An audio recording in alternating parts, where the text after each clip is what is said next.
개인적으로 가장 흥미로웠던 건 가속노화. 같은 나이인데 우리 흔히 누구는 좀 젊어 보이고 어떤 분은 약간 나이가 들어 보이잖아요. 노화의 속도의 시간도 문제지만 염증의 문제일 가능성이 높다라는 문장에 안녕하세요. 서울대학교 의과대학 법의학 교실의 유성호입니다. 오늘 서울대학교 병원 신경과 교수님이신 이승훈 교수님을 모시고 염증에 대한 얘기를 좀 들어보려고 하는데요. 왜 갑자기 염증이냐? 최근에 책을 내셨는데 착한 염증, 나쁜 염증이라는 책을 출간하셨어요. 제가 읽어봤는데 굉장히 뭐라 그럴까 인사이트를 줄 수 있고 또 많은 분들에게 도움을 줄 수 있는 훌륭한 책이라고 생각해서 오늘 모시게 됐습니다. 안녕하세요. 교수님. 안녕하세요. 네, 인사드려 주시죠. 예, 서울대학교 병원 신경과 교수 이승훈입니다. 반갑습니다. 네. 제가 아까 이거 시작하기 전에 책에 대해서 혹시 누가 제목을 지었는지 너무 잘 지었다라고 이렇게 말씀하셨는데 제목이 착한 염증, 나쁜 염증이잖아요. 근데 보통은 건강서를 보면 염증은 진짜 나쁜 것 보통 이렇게 얘기를 하고 또 염증으로부터 우리를 지킬 수 있는 여러 가지 것들을 얘기하는 게 일반적으로 많이 하시는 얘기인데 선생님께서는 염증은 우리를 지켜온 현명한 파트너인 면도 분명히 있다라고 해서 착한 염증, 나쁜 염증이라고 하셨는데요. 염증은 왜 이렇게 오해를 받게 됐을까요? 그래서 염증에 대한 어원을 좀 약간 설명드리기도 했었는데, 그러니까 사실 염증은 라틴어의 이제 인플라마레라는 단어부터 왔기 때문에 실제로 이제 불꽃이 몸 안에 있다. 그러다 보니까 그걸 이제 한자어로 일본어로 바꾸면서 불꽃염자. 그래서 불꽃이 있는 증상. 이랬는데요. 이게 플레임이 원래 이렇게 확 타오르는 어떤 그런 거니까 in flame 하면 안에 있다라는 뜻인 거죠. 그랬는데 그게 이제 실은 굉장히 어떤 걸 싫어하는 증상의 싫을 염자의 염증과 그거 이제 어떻게 보면 같은 한글인데 한자어는 다른 단어니까 다른 어권에서는 다른 단어인데 우리나라에서는 동일한 말이 돼버린 거죠. 싫어하는 증상 뭐 이런 거. 싫어하는 뭐 내가 염증 나서 싫어 뭐 이렇게 표현하는 거하고 우리가 염증이 났다는 거하고 동일한 글자처럼 생각이 되는 거죠. 난 너한테 염증이 났어. 그 염증이랑 우리 몸에 있는 염증이랑 의미 똑같으니까 마치 같은 것처럼 느껴지죠. 사실은 완전히 다른 단어인데 그러다 보니까 이제 부정적인 의미가 더 확산되는 게 있다고 생각이 되고 실제 뭐 염증에 대한 증상들을 일반인들이 다들 아프고 힘들고 고생하고 이런 걸로 기억하니까요. 그렇죠. 왜냐면 감기에 걸리면 그것도 염증이고 그러니까. 그러니까 이제 그거를 좋다고 우리 몸을 방어하는 반응의 결과물이었다. 이렇게 생각하시는 분들은 거의 없었을 거니까 부정적일 수밖에 없었다고 생각합니다. 그래서 좀 역설적으로도 이게 좀 좋은 면도 있는데 하고 착한 염증이라는 단어를 쓰신 게 사실은 뭐 저희 뭐 병리학이나 어떤 면역학을 전공하신 분들은 좋은 면이 있다는 건 분명히 알지만 이거 어떻게 설명할까를 이제까지 시도하신 분들이 많이 없는 것 같은데 좀 굉장히 신선했습니다. 이 책에 대해서 조금 얘기를 좀 더 하고 싶은데요. 일단 급성 염증이라는 게 보통 3일에서 한 5일 정도 되면 최고조로 되고 그랬다가 이제 저희가 레귤러터리 T셀이라고 부르는 조절 T세포에 의해서 스스로 꺼지는 이 책에선 아름다운 복원력이라고 하셨는데 이게 이제 불이 안 꺼지는 경우가 생긴다는 거죠. 그럼에도 불구하고. 그렇죠? 그리고 몸은 왜 스스로 끌 수 있는 불을 계속 태우는 걸까요? 태워달라고 하니까요. 태워달라고 하니까. 기본적으로는 그 급성 염증 같은 경우에는 얘네들이 작동하는 거는 후천 면역이 작동하겠다고 자기를 관여하겠다고 하기 전에는 선천 면역이 이 영역을 책임져야 하는데 본인들이 이거를 책임질 수 있을 정도로 감당할 수 있을 정도로 지금 여기 컨트롤이 된다고 하면 끝나겠죠, 사실은. 그래서 이제 그 정도면 됐다고 레귤러터리 T세포가 나오고 그다음부터 이제 M2 대시세포가 나와서 이제 복원과 관련된 부분으로 갈 텐데 생각보다 자극원이 크거나 아니면 지속적으로 작용하고 있거나 하면 결과적으로 이 문제를 계속 해결하겠다고 하는 이 선천 면역의 강력한 작동이 멈추지 않는 거죠. 그래서 그게 불이 꺼져야 되는데 사실 좋은 작용하려면 자연스럽게 만성염증으로 넘어갈 수밖에 없는데요. 그 꺼지지 않는 불씨라고 표현하셨어요. 그래서 이게 급성염증과 만성염증 이 책을 읽다 보면 물 흐르듯이 우리 이승훈 교수님이 이제 책 쓰시는데 이제 정말 이제 문학 작품을 써도 되겠구나 막 이렇게 읽으면서 막힘이 없이 쭉 이어졌거든요. 그래서 급성염증과 반응하는 세포도 무기도 똑같은데 결정적 차이는 자극하는 지속 시간이라고 할까요? 네. 그 어떤 그런 것들이 좀 달라지는 거라고 생각하는데 이게 사실은 이렇게 만성염증을 일으키는 게 뭐 많은 분들이 의사 선생님들이 지적하는 비만, 네. 대사장애, 네. 또 내장지방 네. 뭐 이런 거잖아요. 네. 이게 왜 이렇게 꺼지지 않는 위험한 불씨를 지속적으로 만드는지 조금만 설명해 주시면 좋을 것 같아요. 그러니까 두 가지 뭐 제 전공이니까 이제 두 가지를 설명할 수 있습니다. 그러니까 이제 우리가 부정적으로 생각하는 지방에서 지방의 그 중성 지방의 세 꼬리 중에 하나가 이게 분리돼 나오면 지방산이죠. 그렇죠. 그게 살이 찌게 되면은 어떤 영양소든 물론 탄수화물은 지방으로 바뀌어서 저장이 되고 지방은 그대로 지방으로 가서 저장이 되는데 결과적으로는 과잉 지방이 될 수밖에 없습니다. 그러면은 내장 지방에 지방이 가득 쌓인 채로 지방 세포도 이제 더 지방을 받기 힘들다는 신호를 보낼 테고 자기들도 잘 관리하지 못해서 어떻게 보면 삐질삐질 나올 수밖에 없는 상황이 되는 거죠. 이런 지방산은 굉장히 좋은 에너지원이 될 텐데 너무 많다 보니까 결과적으로 이제 신호 전달 체계에 문제를 일으키는 방향으로 작용하게 되고 그 과정에서 얘네들을 문제를 일으킨 부분을 우리 몸에서는 나쁜 물질이다. 그리고 이 지방산은 실제 우리 몸에서 염증을 일으키는 과정을 증폭시키는 과정으로 가기도 하고 그렇습니다. 또 아주 단순하게는 간세포에서 지방을 만들어서 내장지방으로 보내는데요. 간세포에서 보내려고 했더니 내장지방이 보내지 말라고 하는 거죠. 꽉 찼다고. 아, 이제 우리 힘들다. 예. 그랬더니 그럼 이제 미안하니까 가지고 있죠. 가지고 있으면 간세포가 지방간이 됩니다. 노랗게 돼요. 예. 그러면 가지고 있다가 이 지방 때문에 간세포가 결국에 밀려나다가 간세포가 터져버리는데 터져버리게 되면 거기에 이제 터져버린 세포질과 지방이 노출이 되면서 옆에 있던 대식세포가 잡아먹는 과정. 이게 전형적인 염증이죠. 네. 이 과정이 반복되면 간염이 되는 거고 거기를 이제 도저히 복구를 못 하겠다고 해서 섬유질로 채우게 되면 간경화가 되고 이걸 복구하는 과정에서 암세포로 변하게 되면 간암이 되는 거니까. 딱 여기에 그 예를 드셨는데 사실은 이제 이렇게 비만인 분들이 이제 술을 많이 안 드셔도 현미경으로 보면 뭐 이토세포라든지 스텔리셀 이런 것들이 막 자극되면서 쉽게 말씀드리면 염증 세포도 많아지고 또 막 섬유화를 만든 세포도 많아지면서 그게 딱딱하게 간경변이 되고 그 간경변이 또 간암까지 자연스럽게 이게 뭐라 그럴까 만성 염증이 꺼지지 않는 불씨 아까 하나 얘기해 주신 건 내장 지방이 또 지방이 어떻게 영향을 끼치냐인데 만성염증과 그러면 암이 관계가 있는 거네요, 명확하게. 그러니까 뭐 만성염증으로 모든 암이 시작된다. 뭐 이렇게 얘기하게 되면 장사꾼 같은 얘기니까. 근데 책에는 불멸의 연결고리라고 사실 연결고리는 분명히 있다라고 말씀해 주셔갖고 저는 그거를 이제 아주 어떤 암이건 어떤 기제에 의해서 생긴다고 얘기를 하는 것보다 만성염증이라는 사실은 몸을 고치기 위한 그런 전체적인 프로세스의 부수적인 결과가 항상 나쁜 방향에 갈 수도 있다는 얘기인데요. 근데 여기서 부수적인 결과라고 하는 건 항상 정상세포들이 예기치 못하게 더 죽는 과정에서 그걸 복구하려다가 결과적으로는 이제 암 유전자의 폭주를 부르게 될 가능성이 다른 사람보다 좀 많아지게 되면 결과적으로는 그런 많은 만성염증들에 의해서 다른 사람보다 암세포가 발생될 가능성이 높아진다는 거죠. 확실히 BMI가 높고 꼭 BMI뿐만 아니라 내장 지방이 높거나 이런 분들이 암 발생률이 높은 건 의학적으로 잘 알려진 사실인 거고 교수님 방금 말씀하신 것처럼 그 염증을 줄이는 게 암 발생률을 좀 줄이는 데도 분명히 유의미한 방법일 것 같기도 하네요. 또 하나가 이제 선생님 전공 분야 뇌경색증 또 심근경색증 이런 거에 혈관부역에 보면 사실 혈관부역이 딱딱하잖아요.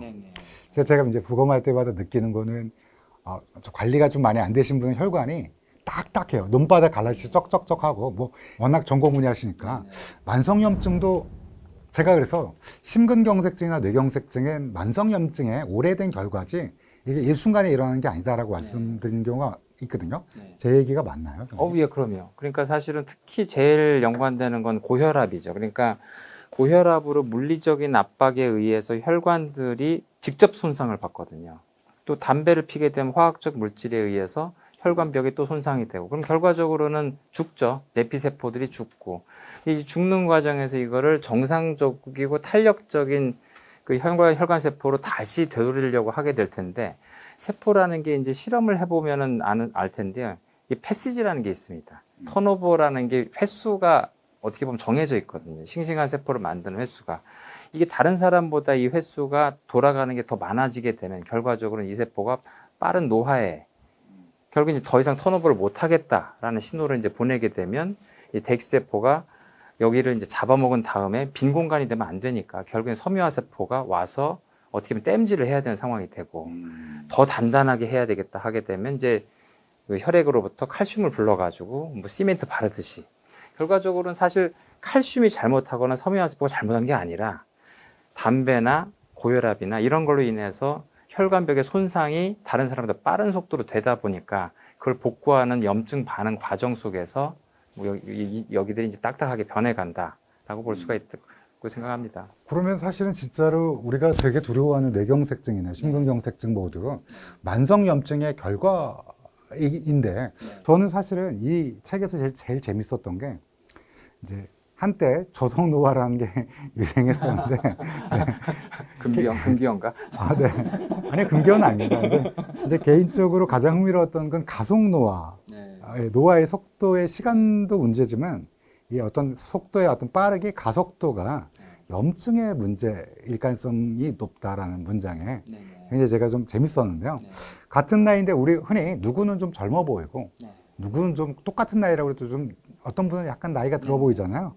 이게 만성염증이 실제로 정상세포를 어떻게 만들길래 늙어 보이고 좀 젊어 보이고 그럴까 싶은 궁금한 게 있어요. 아무래도 그 정상 기능을 유지하는 세포들의 사망과 관련이 있겠죠. 그러니까 그 만성염증이 저강도로 계속될 때 결과적으로 그 젊은 그 세포들이 잠깐만요, 선생님. 저강도가 된다는 건 계속적으로 좀 비만 상태를 유지한다든지 그런 상태이거나 담배를 계속 핀다든지 그런 거가 이제 자기는 건강해 보여도 지속적으로 만성염증이 지속되고 있는 거죠. 몸에서는 만성염증이 되면서 그 혈관이나 정상 조직 세포들이 본인은 못 느끼지만 더 빠른 속도로 조금씩 죽어가고 있는 거죠. 그러니까 죽었으면 또 죽었다는 사실 자체 때문에 요 세포 때문에 또 염증이 생기고 또 대기세포가 잡아먹고 그 과정에서 옆에 세포는 더 죽고 복구하는 과정에서 새 세포가 또 나와야 되고 그러면 이제 한계가 있는 셀 패시지는 자꾸 소진이 되고 그러다 보면 이제 피부가 다른 사람보다 이제 노화가 될 수밖에 없는 그래서 또 더 섬유화되고 이런 과정을 거칠 수밖에 없지 않나 생각을 합니다. 그래서 만성염증이 직접적인 원인이라기보다 만성염증을 자꾸 일으키는 그런 자극원 때문에 결과적으로는 그건 정상세포가 다른 사람보다 일찍 소진이 돼서 결과적으로는 노화 과정으로 갈 수밖에 없게 그 세포들을 만드는 거 아닌가 그렇게 생각을 합니다. 한 가지 궁금한 건 우리가 나이가 들면 에이징 셀이 그러니까 나이 든 세포가 또 제거가 안 되는 경우도 있잖아요.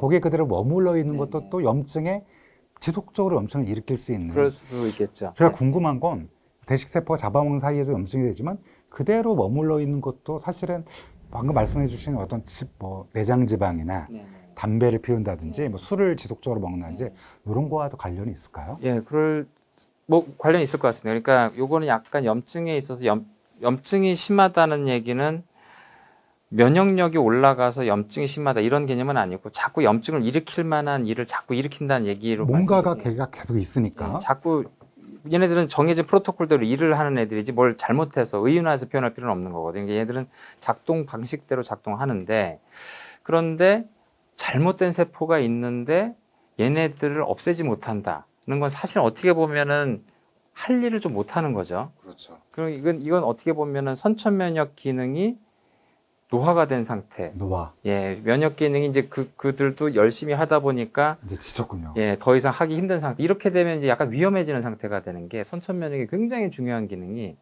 이 내추럴 킬러 셀이라고 하는 세포와 후천 면역의 T 세포가 이렇게 잘못된 세포 중에 암 세포들도 있기 때문에 그렇죠.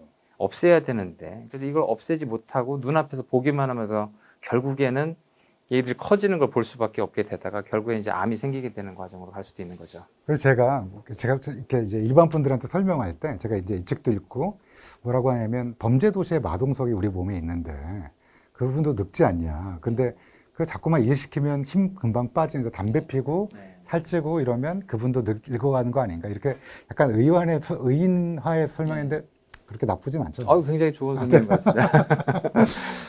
저는 또 그 노화에 관심이 많아서 가속노화의 핵심이 활성화산소와 산화스트레스, 옥시더티브 스트레스라고 그래서 저희가 이거 연구가 엄청난 큰 분야잖아요.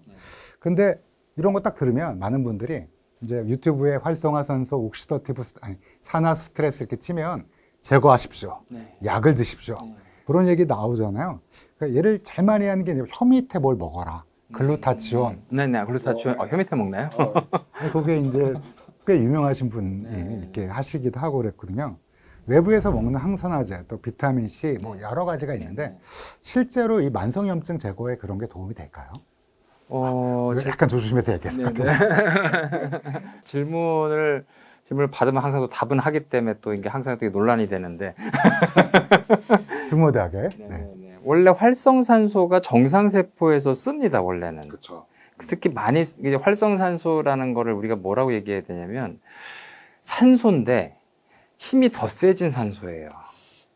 뭐가 좀 붙어갖고 얘가 막 파괴하고 다니는. 불안정해지면서 에너지 레벨이 더 높아진 산소죠. 그러니까 제가 이제 비유하기를 활성산소는 집안에서 가스불 같은 거다. 그래서 생리 기능을 위해서 일부러 많이 쓰는 세포가 힘이 센 세포들이 많이 쓰니까 면역 세포는 굉장히 활동적이니까 많이 쓰고, 그래서 활성산소가 많이 쓰는 세포는 암세포나 면역 세포, 뭐 근육 세포 이렇게 활동적인 세포들이 많이 쓰게 되는데 잘 쓰면 정말 좋은 거죠.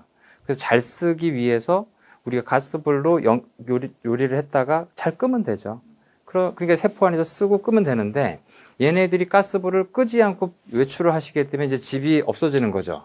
이 활성산소는 그 정도로 에너지가 센 굉장히 폭발성이 강한 물질이라서 몸에서는 그걸 조절하기 위해서 뭐 수폴 옥사이드 디스뮤테이즈 SOD 뭐 아니면은 그다음에 카탈레이즈, 글루타티온 페록시데이즈 뭐 이런 효소들로 아주 정밀하게 조절을 하고 있습니다. 정밀하게. 사실 그 활성화산소가 작용하는 게 굉장히 순간적이고 걔네가 또 급박하게 대처하고 가스죠, 가스. 그러니까 우리가 생각하기 활성화산소가 막 온몸을 돌아다니고 오랫동안 있을 것 같은데 착착착 굉장히 빠른 반응이죠. 각 세포에서 필요할 때 필요한 만큼 딱 쓰고 없어지는 거죠. 근데 이들이 세포 바깥에 나가거나 하게 되면 워낙 에너지 레벨이 높은 거니까 독성은 있습니다. 그래서 특히 염증이 있을 때는 이 활성산소를 이용해서 주변에 염증을 퍼뜨리는 전파제로 활용을 하거든요. 그러니까 얘네들을 잘 끊게 되면 당연히 이제 줄어드는 건데, 이게 병적인 상황이 아니라 정상적인 상황에서 몸에서 활성산소를 제거해야 된다라고 하는 거는 조금 어떻게 보면 활성산소들이 평상시에 하고 있는 기능들이 있기 때문에 그걸 이제 단순화시켜서 얘기할 건 아닌 것 같고요. 활성산소 나쁜 놈? 그러니까 바로 제거? 이렇게 볼 건 아니다. 할 일들을 제일대로 하고 있고 우리 몸에서 잘 조절을 하고 있습니다. 근데 이제 그게 좀 과다하다고 하는 병적인 상황에서는 필요할 수 있죠. 그럴 때는 우리 몸에서 별걸 다 가져가다 쓰거든요. 이제 뭐 심지어 우리가 버리려고 했던 요산도 가져다가 항산화 물질로 쓰고 막 이렇게 하는 과정들이 있는데, 이거를 평상시에 과량으로 영양제를 통해서 준다는 게 애초에 그 역할을 그렇게 심하게 하진 않으니까 요거는 조금 어떻게 보면 의학적으로 보기에는, 그래서 이제 많은 임상시험들을 보면 결과들이 큰 차이가 없다고 나오는 이유가 아닐까 생각합니다. 그러니까 드셔도 되는데 큰 차이가 저희는 항상 이제 이렇게 드셔라 뭐 드시는 거 뭐 근데 그걸 믿고 뭐 그렇게 할 필요는 없고 그게 큰 유의미한 차이를 만들지는 않는다라는. 그러니까 본인들이 그러니까 비타민 C, B 같은 경우는 수용성이기 때문에 얘네들을 먹어서 우리 몸이 신장 기능이 정상이라면 대개는 독성이 없으니까. 그래서 비타민 C 같은 경우는 좀 많이 먹어도 우리 몸에서는 좀 이렇게 나갈 수가 있으니까, 그래서 이제 많은 독성을 못 느낀다고 생각하시는 분들이 있는데, 제 입장에서는 그렇습니다. 그러니까 그거를 먹어서 즐겁다, 난 좋다고 생각하시는 분들은 그래도 상관이 없다. 그런데 이거를 먹어야 된다고 이게 그 학술적인 바탕이 아닌 상황에서 너무 이렇게 강요스럽게 얘기할 필요는 없는 것 같다. 본인들이 이제 즐겁게 드시면 된다고 생각합니다. 네. 책 초반에 뇌경색 이야기가 좀 인상적이었는데요. 세균이 하나도 안 들어왔는데 뇌경색이 된 다음에 한 2, 3일쯤 되면 환자가 갑자기 나빠지고 죽은 뇌조직이 붙고 또 염증 세포가 막 주변에 침윤하면서 감염이 없는데도 왜 염증이 생기는지 뭐 이런 것들을 얘기해 주셨는데, 잠깐 비감염성 염증은 또 뭔지, 왜 우리가 보통은 염증 그러면 세균이 들어오는 거구나, 바깥에서 나쁜 게 들어와서 생긴 게 염증이구나, 그런데 염증이 없어도, 그러니까 감염이 안 돼도 염증이 생기기도 하잖아요. 그거를 자세히 잘 설명해 주셔서 재밌었습니다, 저는. 네, 저도 사실은 레지던트를 시작할 때까지만 해도 뇌경색이 2차적으로 나빠지는 원인에 대해서 그 당시에는 뭐 익사이터 톡시시티, 그래서 흥분성 신경 독성, 뭐 ROS 뭐 이런 식으로 설명들을 많이 했었거든요. 그래서 활성산소. 근데 그게 2000년대부터 스테라일 인플라메이션, 그래서 이제 뭐 균 없이 생기는 염증이라는 그런 세포 독성 기전들이 사실 학술적으로 이제 많이 알려지기 시작을 한 거죠. 어떻게 보면은 원래 있던 건데 학술적으로 이거를 염증이라는 개념으로 다시 개념화해야 된다라고 하는 그런 움직임들이 되게 많았던 것 같아요. 그러다 보니까 사실은 뇌경색이 생기거나 뇌출혈이 생기거나 한 다음에 환자들이 그때가 최악이 아니고 이틀, 3일째 점점 나빠질 수 있는 거에 상당 부분이 이 물질 때문에 생긴 주변 세포 반응으로 인한 포괄적으로는 염증 반응이다라는 개념들이 좀 이렇게 되니까 어떻게 보면 의사들 입장에서도 염증이라는 게 이런 뇌경색이나 뇌출혈이 생긴다는 걸 잘 예상하지 못했던 사람들한테는 좀 약간 새로운 개념일 수 있다고 생각을 한 부분입니다. 그래서 저는 이제 그걸 더 좀 과감하게 받아들여서 뇌경색이나 뇌출혈이 생겼을 때 주변 반응은 이걸 다 염증이라는 개념을 봐야 된다는 생각을 한 거예요. 그래서 그 염증이 생기는 원리 중에 우리가 뭐 책에서 설명하는 바람에 좀 아는 분들이 이거 너무 학술적인 거 아닌가 생각하시는데 사실은 전 이게 간단하게 이렇게 설명하고 싶었어요. 그 조직에 어울리지 않는 물질이 들어왔을 때 이게 우리 여기서 쫓아내야 될 물질이다라고 생각하면 우리 몸은 다 면역세포들이 염증 반응을 일으킨다. 목표는 얘네들을 쫓아내는 거니까 그 과정에서 성공적으로 쫓아냈다 하더라도 빨리 쫓아내야 되기 때문에 부수적인 손상이 생긴다. 그렇죠. 예, 그것 때문에 이제 그 부수적인 손상이 생길 때 우리가 그때 악화될 수 있다. 하지만 그때를 잘 견뎌내면 감기가 낫듯이 뇌경색 뇌출혈도 그때 나아질 수 있는데 잘못하면 우리가 그 선을 넘을 때 장기가 아예 죽어버릴 수도 있고 하기 때문에 이제 그때 생명을 건지기 위한 염증 억제 치료가 필요할 수 있다. 뭐 이런 개념이죠. 사실 그 면역과 염증에 대한 개념들이 계속 학문이 발전하고 또 이론이 재정립되면서 사실 오래전에 공부하신 분들은 사실 모르시는 분도 아마 계실 거라고 저는 생각하고요. 그래서 저는 좀 궁금한 게 하나 있는데 저희 이제 부검할 때 이제 뇌경색을 앓으셨던 분도 이제 다른 이유로 돌아가시든 또 그 원인이든 돌아가시든 그 뇌경색이 있는 부분이 약간 노란색 젤라틴화돼 있게 변한 경우도 꽤 있어요. 그리고 주변에 좀 그래서 현미경으로 보면 염증세포 군집이 있는데 막 붓기가 있고 그러진 않아요. 그래서 저도 이게 염증이 분명히 계속적으로 여기에 있는구나. 어쩌면 아이솔레이션, 즉 고립되어 있지만 좀 머물러 있는 게 아닌가 막 이런 생각도 했었거든요. 아마 지금 교수님 말씀하신 거 들어보니까 그런 개념도 좀 새롭게 와 닿고요. 좀 궁금한 게 하나 있어요. 선생님 그 환자 진료 많이 보시니까 그럼 염증 지표가 우리가 C 리액티브 프로틴 뭐 이런 것도 있고 ESR, CRP, ESR이라고 부르는 게 있고 또 여러 가지 염증 지표가 있는데 그런 게 그러면 비만이거나 담배를 피우시거나 뭔가 이렇게 관리가 안 되신 분들은 실제로 높나요? ESR은 이게 에리스트로사이트 세디멘테이션 레이트라고 해가지고 이제 적혈구가 그게 이제 어떤 변화를 보냐. 그래서 사실 그거는 어떻게 보면은 염증 지표로 많이 썼지만 어떻게 보면 혈액의 비스커시티, 뭐 약간 끈끈하고 점도 같은 걸 좀 표현하는 부분이죠. 그래서 실제 여성분들이 약간 더 높기도 하고 반응성이 이렇게 아주 좋지 않아서 임상적으로는 지금은 잘 쓰지 않는 지표. ESR이라는 거 쓰지 않고 그러면 CRP는 많이 쓰죠. 근데 CRP를 애초에 썼던 건 CRP라는 물질 자체가 이제 우리가 뭐 펜트락신 패밀리라고 해가지고 어떤 그 우리 몸에서 강력한 자극이 있을 때 우리 몸에서 반응하는 간에서의 그런 단백질 군들을 말하는데요. 그 중에서 CRP라고 하는 게 어떤 감염이 생겼을 때 급작스럽게 굉장히 많은 거의 제로였다가 엄청나게 이제 증폭되게 되거든요. 그러니까 이제 이 증폭된 단백질이 뭔가 기능이 있을 거다. 이게 뭐가 굉장히 중요한 역할을 할 것이다라는 생각을 해서 연구가 되게 많이 됐었는데 하고 보니까 생각보다 기능이 좀 애매했던 거죠. 그러니까 어떤 그 대식세포나 호중구 같은 거에 면역세포를 가이드를 하거나 조금 도와주는 역할을 하는데 그 정도 역할로 이렇게 많이 올라가야 되나? 그래서 정작 이것을 목표로 했던 신약이나 안역 이런 부분들은 다 약간 이제 사라졌고 거의 안 하는 방향이고 오히려 처음 했던 대로 워낙 많이 올라가게 되니까 이걸 이제 염증 지표로 활용하는 상황이 된 거예요. 그래서 환자들이 왔을 때 검사를 했을 때 너무 많이 올라가니까 감기만 걸려도 한 10 뭐 이렇게 올라가거든요. 그렇죠. 그러니까 이제 이런 수치를 보이게 되면 감기 걸리셨나요? 네, 좀 이렇게 오히려 거꾸로 확인할 정도로 감염에 대해서 이제 믿음직한 지표로 아주 오랫동안 잘 활용되고 있습니다. 다만 근데 이 물질의 단점은 감염이 아니어도 올라간다는 거거든요. 자가 면역 질환 이런 것도 올라가고. 거기서도 올라가고, 근데 올라가는데 올라가는 정도가 좀 차이가 있죠. 그러니까 어떻게 보면은 낮은 수준의 감염 질환에서도 조금 올라가고, 그 다음에 감염이 없어도 만성염증에서도 살짝 올라가는 수준을 보이니까 얘네들이 감염이 아주 특이적으로 올라가는 물질은 아니구나라는 거를 이제 착안한 폴 리드커 박사 같은 분들이 이제 동맥경화증에서 이 사람들이 기저치가 올라갔을 거다라는 생각을 해서 1997년도부터 이제 연구를 시작을 했던 거죠. 그래서 폴 리드커 박사가 하버드에서 처음에 연구했던 건 CRP 값이 다른 지표를 아무리 보정을 해도 높았던 사람은 심근경색과 뇌졸중이 더 생길 거다라는 걸 1997년도에 이제 코호트 연구에서 처음에 이제 밝혀내고요.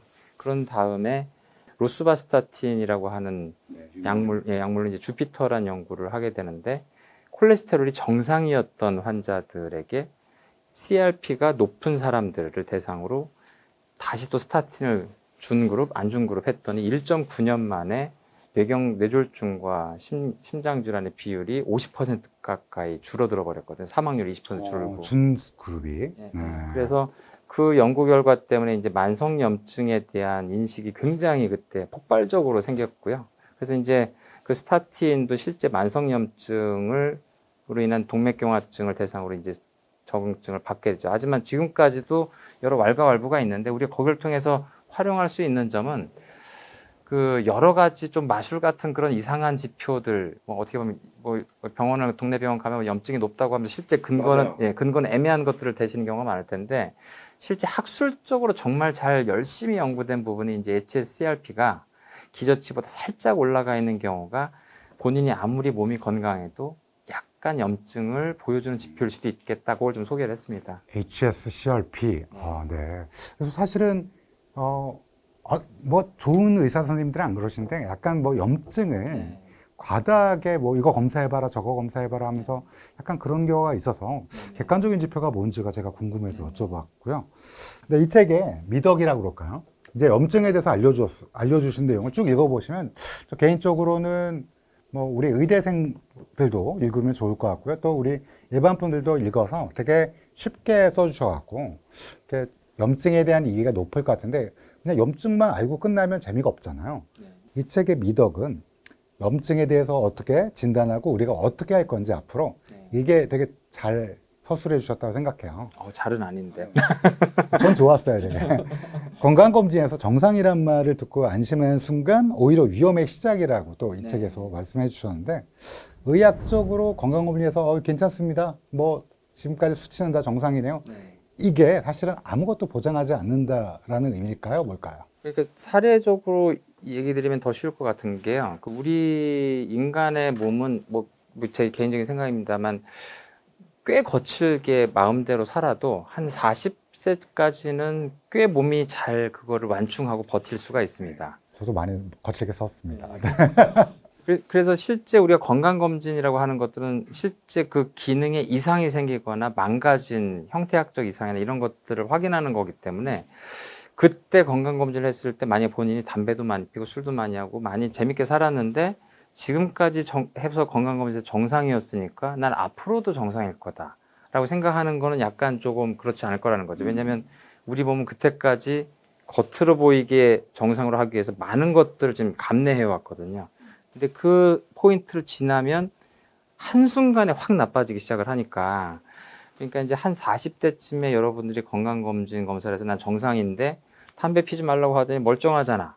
술 먹지 말라 하더니 멀쩡하잖아. 그렇게 얘기하시는 분 많아요. 예. 그러니까 그랬을 때 불과 한 이제 5년, 10년 사이에 갑자기 정상이었던 건강검진 수치 때문에 이제 낭패를 보실 수도 있다라고 생각하는 거죠. 제가 항상 말씀드린 거지만 많이 드신 분이 의사가 나한테 애기간이라고 그랬어 이러신 분들, 그게 제일 조심해야 된다고 제가 항상 말씀드렸고, 실제로 제가 어렸을 때 호랑이 선생님이라는 그 TV 드라마가 있었는데, 조경환 씨, 그 짝으로 술을 드셨던 분인데, 간질환으로 돌아가셨거든요. 저랑 같은 아파트 살아갖고 어렸을 때 많이 뵀던 분인데 근데 그분이 텔레비전 프로그램에 나와서 본인 의사 선생님이 애기간이라고 했다는 거예요. 더 먹어도 된다고. 설마 그렇게 얘기했겠냐마는. 그래서 뭐 지금 말씀해 주신 게 선생님이 되게 의미 있는 얘기인 것 같아요. 또 이 책에도 저는 실용적인 핵심이 있다고 생각하는데 만성염증을 0에서 3단계로 네. 나누셔갖고 네. 거기 아까 말씀해 주신 HSCRP라는 네. 거, 그 다음에 당화혈색소, 네.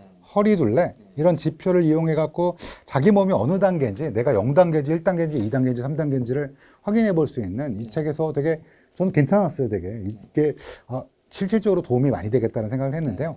요거에서 조금 설명해 주시면. 네, 그거는 좀 정말 힘주어서 썼던 부분입니다. 그러니까 사실은 뭐 어떻게 건강을 다스려라, 뭐 무슨 운동을 해라, 뭘 먹어라, 이거는 제가 자신 없는 부분이고 오히려 잘하시는 분들이 많다고 생각해서 그런 부분은 제가 힘줘 쓰지는 않고요. 진단을 좀 힘줘 썼는데요. 그러니까 만성염증을 초기부터 잘 알면 좋을 것 같죠. 하지만 만성염증이라는 거는 우리 몸에서 국소적으로 어디는 생기고 어디는 안 생기고 이럴 수 있기 때문에 이걸 전반적으로 만성염증이 어딘가 시작되고 있거나 이렇게 진단할 방법은 의학적으로 없다라고 아셔야 되는 거고. 그럼 어떻게 보면은 상당 부분 진행됐다 하더라도 그게 병적인 단계에서 꽤 초기일 수 있으니까 그걸 좀 알면 좋겠다는 건데요. 그러면은 어떻게 하느냐? 그 중에서 조금 꽤 진행된 걸 먼저 얘기했습니다. 그러니까 꽤 진행된 상태가 고혈압은 아니었어도 고혈압인 전 단계. 이게 이제 우리 몸에서 스트레스가 생겨서 만성염증이나 여러 스트레스 생겨서 몸에서 교감신경계 항진으로 자꾸 혈압이 올라가는 과정에서 혈압이 점점 올라가는 단계일 때 정상 혈압은 120, 80 이하기 때문에 130에 85까지도 올라갔다. 그러면 이제 내 몸에서 스트레스가 많았고 그걸 감내하기 위해서 스트레스 반응으로 혈압이 꽤 올라갔구나.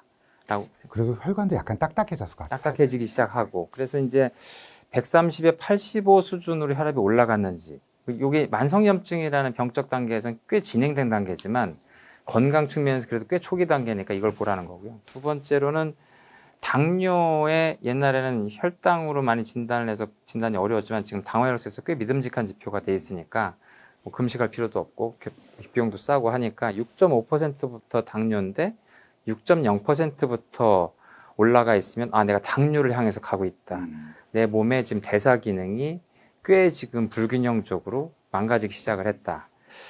또 그 바탕이 되는 건 대사 이상으로 그럼 내장 지방이 많다는 걸 좀 알면 되지 않느냐. 내장 지방이 결국엔 지방산이 많아서 신호 전달 체계를 망가뜨려서 당뇨를 일으키는 거라면 근데 내장 지방을 촬영할 방법은 의학적으로는 있지만 일반인들이 할 건 아니거든요. 모르시죠. 그래서 제가 그거를 그냥 차라리 배꼽 주위에 허리둘레 줄자로 그냥 본인이 재봐서 뭐 나이와 무관하게 남자는 90cm, 여자는 85cm를 넘으면 배 나왔다. 그 배의 상당 부분은 피하 지방이 아니고 내장 지방이다. 라고 이렇게 생각을 하고 좀 반성을 하자. 그리고 마지막으로 이제 HSCRP죠. 그러니까 HSCRP는 요 세 가지가 아니어도 다 정상이어도 본인이 아주 은근하게 만성염증 상태라면은 0.2mg/dL 이상 올라갈 수 있으니 검사를 해봐서 수치가 보통 이제 폴 리드커 박사가 한 걸로 0.4 정도 나온대요. 그러니까 우리 의학적으로는 감염 지표로는 막 10, 20 이래야 되는 확 거니까 올라가니까. 의사들은 다 정상이라고 얘기했는데 수치를 직접 보게 되면 내가 0.4라고 나왔다. 나 그럼 몸 어디선가 정상이 아닌 만성염증 상태구나 라고 좀 깨달을 필요가 있다는 거죠. 그럼 이제 나머지 세 개가 정상이었어도 내가 지금 몸에 어디선가 이 CRP를 증가시키는 자극 요인들이 있구나. 이거를 0.2 이하로 떨어뜨려야 되겠구나. 라는 식으로 좋은 지표가 되니까 그걸 가지고 어딘지는 모르지만 건강생활을 추구하는 방향으로 가시면 좋겠다라고 말씀을 드린 거죠. 이 책의 미덕이 염증이란 게 뭔가 정확히 알고 급성, 만성, 착한 염증, 나쁜 염증을 이해한 거에 끝나지 않고 나를 평가할 수 있는 지표를 제시해 주셔서 굉장히 저는 의미 있다고 생각해요. 근데 이제 허리둘레 세일 때 제가 잠깐 웃긴 얘기 했지만 다들 이게 들이마시고 이렇게 하는데 여러분 실제로 공인된 데 가재면 자기가 재는 것보다 훨씬 많이 나와요. 그러니까 이제 잴 때 배우자한테 재달라고 그리고 이렇게 하지 마시고요. 실제로 하는 걸 재셔야 돼요. 많은 분들이 이렇게 막 힘준 다음 잰 다음에 난 괜찮네. 나는 0단계야. 이렇게 하시면 안 된다는 말씀 드리고 싶고요. 근데 이제 그러면 이제 단계가 나왔어요. 그러면 이제 뭐 여러 가지 방법을 강구해야 되겠는데 실제로 염증을 없앤다는 건 사실상 불가능한 네네. 일이잖아요. 길들이자 네. 뭐 이런 말씀하셨는데 그러면 딱 생각할 수 있는 게 생활 습관, 식단 그리고 약물 네. 뭐 이런 거잖아요. 네. 네. 각 단계에서 우선순위가 높은 우리가 어떻게 하면 좋을까를 맨 처음 어떻게 하면 좋을까요? 아무래도 가장 여러 가지 얘기한 것 중에 그냥 사실 제가 이제 원리를 좀 말씀드린 건 만성염증이라고 하는 이런 걱정하는 이런 병적 기전은 현대사회에서 생긴 거거든요.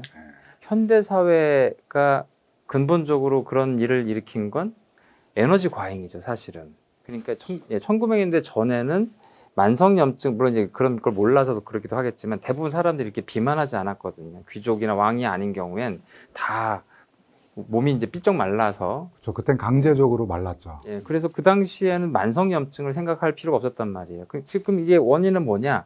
가장 근본적인 원인은 비만인 경우가 많고 말랐어도 불균형적인 대사 이상, 내장 지방의 뭐 그런 것들 축적, 그런 것들이 가장 중요한 부분이 된다고 생각하는 거죠. 그래서 이런 부분을 억제하는 방향이 제일 좋으니까 그렇다면 제일 첫 번째는 어떻게 살이 찌신 분은 살을 빼는 게 다른 것보다 압도적으로 효과가 좋습니다.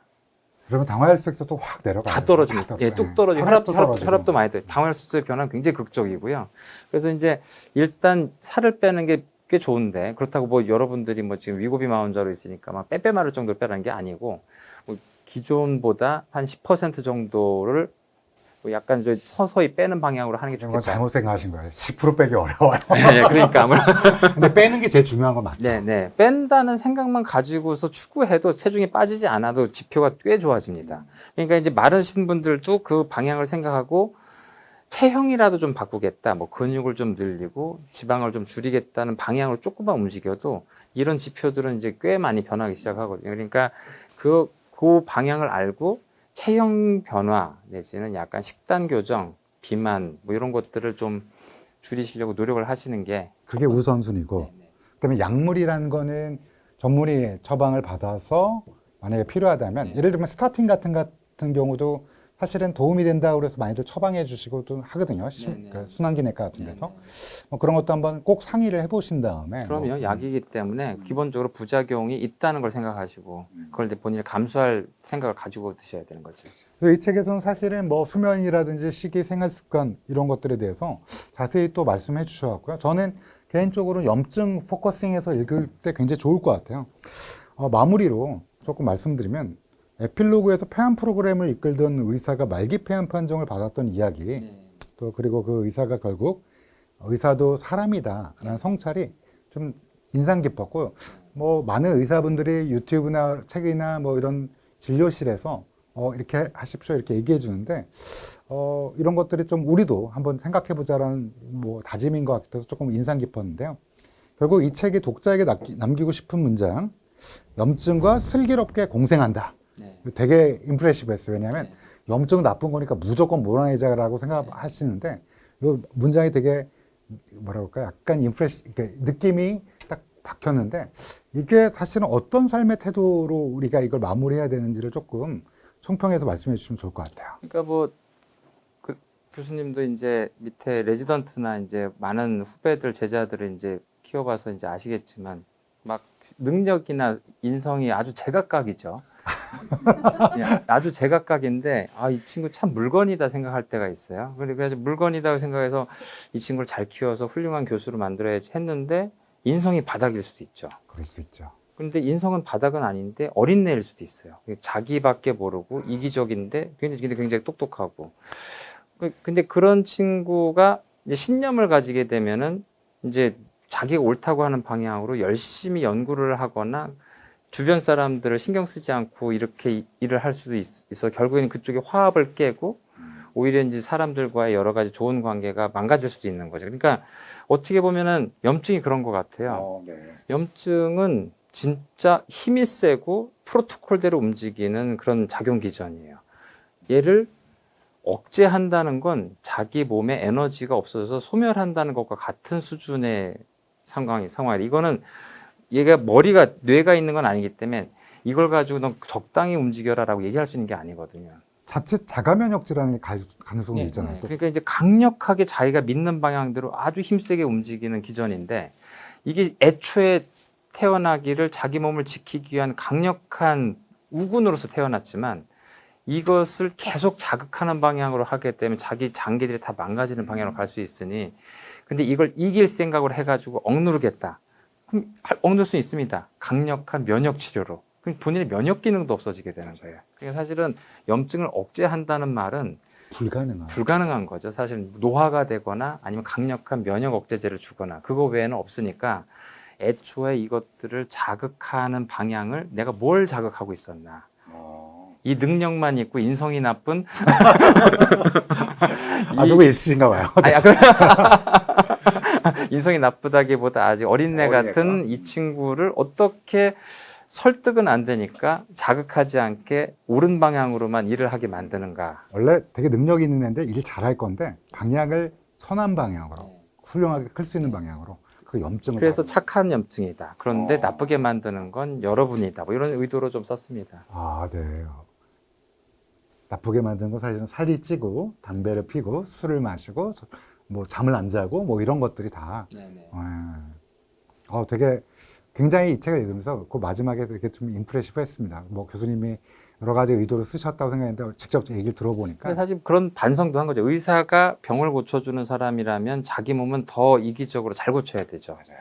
그러면 의사는 다른 직군보다 더 오래 살아야 되는데 잘 모르시는데 의사가 평균 수명이 훨씬 짧아요. 더 짧아요. 네. 더 일찍 죽거든요. 그러니까 이건 어떻게 보면 의사로서 스스로를 더 몸을 건강하게 하는 게 다 환자들한테 대한 책임이 아닌가 그런 생각을 하죠. 혹시 아세요? 의사 중에서 어떤 과가 제일 평균 수명이 짧은지? 그런 것도 있나요? 네, 그 미국에서 조사한 게 있는데요. 정신과 의사랑 패톨로지스트가 저 같은 병리학자가 낫습니다. 그래요? 아마 그 패톨로지스트나 정신과는 아무래도 좀 특수직역, 혼자서 있다든지 아니면 좀 마음이 아프신 분들 많이 보다 보니까 신경과 의사는 제 기억에는 오래 사시는 걸로 기억이 나요. 환자에 대한 애정이 떨어지나 보죠. 아닙니다.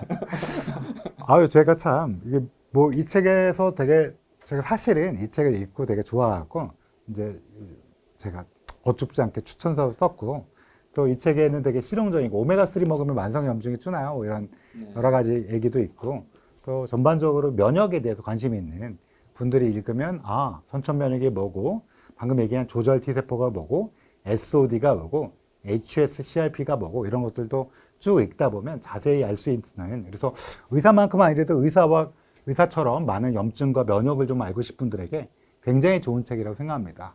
그래서 오늘 교수님 모시고 뭐 듣고 싶었던 얘기를 좀 자세히 여쭤봐서 되게 즐거웠던 시간인데요.